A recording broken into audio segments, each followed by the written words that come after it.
So yesterday my client and I were talking about money, and the conversation, not just money, but money mindset and rich versus poor mindset, right?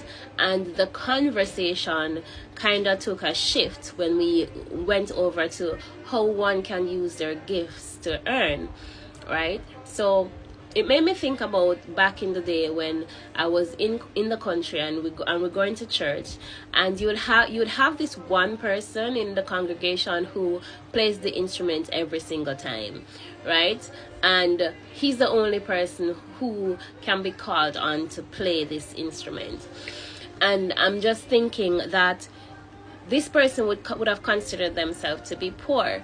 Now, if they had taken it upon themselves to train somebody else, train the community next door, they could have developed or grown their own stream of income, right? But we are taught that we need to have a job, right? And not that we need to monetize the gift that we were given. So in their heads, they have this gift, right? And they can play the guitar, they can play the keyboard, or they can play the drums, or whatever they can play. Some of them could do voice training, you know.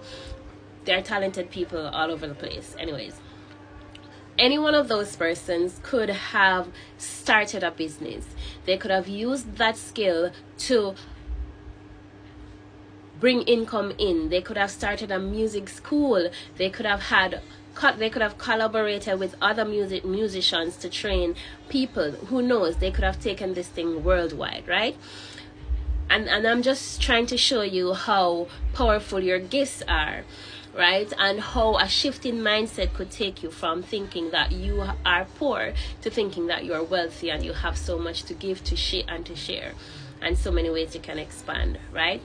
So I was saying to him, if any one of those persons had seen their gift as the means for their income, instead of waiting around for a job, they could have developed that. They could have trained some people. They could have created a business out of that one gift, right? That's how powerful one gift is. But then there's the flip side, right? There are the people with the gift, but they don't have any self-worth, self-esteem. Everything is low. So in order for them to feel important, they have to be that single person whom everybody calls on when the need arises, right? Because if I'm a guitarist and every single concert they're gonna call me, then I'm important, right? And I matter. You see that? So you don't want the cloud to go to anybody else but you, because if it does, then you're not going to feel as important. So that's also another side to that. See how self-worth ties into your poverty and or your wealth, your money mindset. It's a very spider web of